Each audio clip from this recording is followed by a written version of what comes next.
নমস্কার বন্ধুরা, মানুষিস কিচেনে সবাইকে স্বাগত। আজকে এসেছি আমি একটা নিউ রেসিপি নিয়ে। সবসময় একঘেয়েমি সবজি ভাত খেয়ে খেয়ে বিরক্ত লেগে গেছে। ফ্রিজেও দেখলাম সেরকম কিছু সবজি ছিল না, দেখলাম দুটো ডিম পড়ে আছে। তো ভাবলাম কি বানানো যায়, তো চলে এলাম এই রেসিপিটা নিয়ে। ফার্স্টে দুটো ডিম নিলাম। দুটো ডিম নেওয়ার পর দুটো বাটি নিলাম। সেই বাটির মধ্যে দুটো বাটিতে একটু একটু করে সরষের তেল দিয়ে ব্রাশ করে নিলাম, আর ডিম দুটো ফাটিয়ে বাটির মধ্যে দিয়ে দিলাম। এবার পেঁয়াজ কুচি, লঙ্কা কুচি, একটু হলুদ, নুন, লঙ্কা গুঁড়ো দিয়ে আমি বাটির মধ্যে ওটাকে রাখলাম। তারপর গ্যাস অন করে কড়াই চাপিয়ে ওর মধ্যে জল দিলাম। জলটা গরম হতে দিলাম। যতক্ষণ না জলটা ধোঁয়া উঠবে ততক্ষণ না গরম হতে দিতে হবে। এরপর ওই বাটি দুটো স্ট্যান্ডের মধ্যে চাপিয়ে দিলাম। তারপর ঢাকা দিয়ে দিলাম। একটু ওটাকে সিদ্ধ হতে দিতে হবে, ভাপতে দিতে হবে। ওই 5-7 মিনিটের মতন দিয়েছিলাম। এরপর ঢাকাটা 5-7 মিনিটের পর ঢাকনা খুলে ছুরিতে করে দেখলাম যে হ্যাঁ সেদ্ধ হয়েছে কিনা। দেখলাম ঠিক হয়েছে, ছুরিতে কিছু লাগেনি। 4-5টা নেড়ে নেড়ে দুটোই দেখে নিলাম যে হ্যাঁ ঠিক মতন করে আমাদের ডিমটা ভেপে গেছে। এরপর আমি কাড়াশি করে দুটোকে বাটিকে একটা প্লেটের মধ্যে নামিয়ে নিলাম। নামানোর পর ওই বাটিটা আলতো চাপ দিয়ে দুটো ভাপা ডিমকে বের করে দিলাম। দেখুন কি সুন্দর গোল গোল সাইজের হয়েছে, বেশ ভালো লাগছে। হাত দিয়ে দেখলাম হ্যাঁ নরম নেই, পুরো শক্ত হয়ে গেছে। এরপর আমি 4 পিস করবো। এটাকে অনেক পিসই করা যায়, আমি 2 পিস করে 4 পিস বানিয়েছি। এটাকে আবার মাঝখানেও কাটা যায়, 4 পিস হয়ে যাবে। একটা ডিমে 4 পিস হয়ে যাবে। এটা আমার কাটা হয়ে গেল।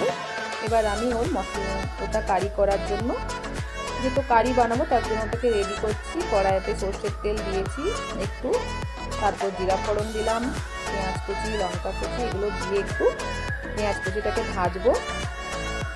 ওটা ভাজা হয়ে যাবার পর ওটার মধ্যে আমি আস্তে আস্তে সব রকম মশলা অ্যাড করব।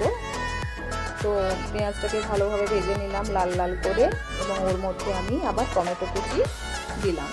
এটাতে বেশি ঝামেলা নেই, এটা সহজেই বানানো যেতে পারে ডিম ভাপাটা।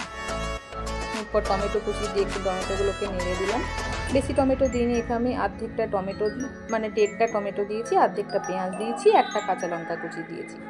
এরপর ভালোভাবে এটাকে ভাজবো যতক্ষণ না টমেটোটা একটু নরম নরম হয়ে যাবে, ততক্ষণ পর্যন্ত ভেজে নেব। আমার এই ভিডিওটি আপনাদের ভালো লাগলে লাইক, কমেন্টস এবং সাবস্ক্রাইব করে দেবেন। আর যদি ফেসবুক পেজ থেকে দেখছেন তো অবশ্যই লাইক, কমেন্টস এবং শেয়ার করে দেবেন। এরপর আমি ওটাতে একটু মশলা অ্যাড করবো। পেঁয়াজ, আদা, রসুন বাটা। পেঁয়াজটাকে খুব মিহি করে পেস্ট না করলেও চলবে, একটু শক্ত শক্ত মানে একটু গোটা গোটা থাকলেও কোনো অসুবিধা নেই। তো ভাজতে ভাজতে আবার গলে যাবে। ওটা ভাজতে দিলাম আমি, এবং একটু জল দিয়ে দিলাম। যেহেতু খুব মশলাটা আমার ড্রাই মনে হচ্ছিলো, যেহেতু জল কিছু দিইনি আগে, তাই একটু মতন জল দিয়ে ওটাকে আমি ভালো করে ভাজতে থাকলাম। তার আগে আমি একটা মশলা রেডি করবো। একটু বাটিতে জল নিয়ে হলুদ, জিরে গুঁড়ো, লঙ্কা গুঁড়ো, ওই মশলাটার একটা ঘোল বানিয়ে দেব। এরপর মশলার জলটা দিয়ে দিলাম এবং স্বাদ মতন একটু চিনি দিয়ে দিলাম। আবার মশলাটা ভাজতে হবে এবং একটু মতন জল দিতে হবে। জল দেওয়ার পর ভালো করে নেড়ে নেড়ে মশলাটা জলের মধ্যে পুরো মিশিয়ে দিতে হবে। এরপর ওটাকে একটু ফুটতে দিতে হবে, 5-7 মিনিটের মতন ফুটতে দিতে হবে। বেশি ঝোল, একটু গা লাগা খেতে চাইলে একটু কম জল দেবেন। আমি যেহেতু ভাতের সাথে করেছিলাম রান্না, তার জন্য একটু দুটো জল দিয়েছি। এবার ওই জলটা ফুটে যাওয়ার পর আমি ডিম ভাপাগুলো আস্তে আস্তে ওই ঝোলটার মধ্যে ফেলে দিলাম।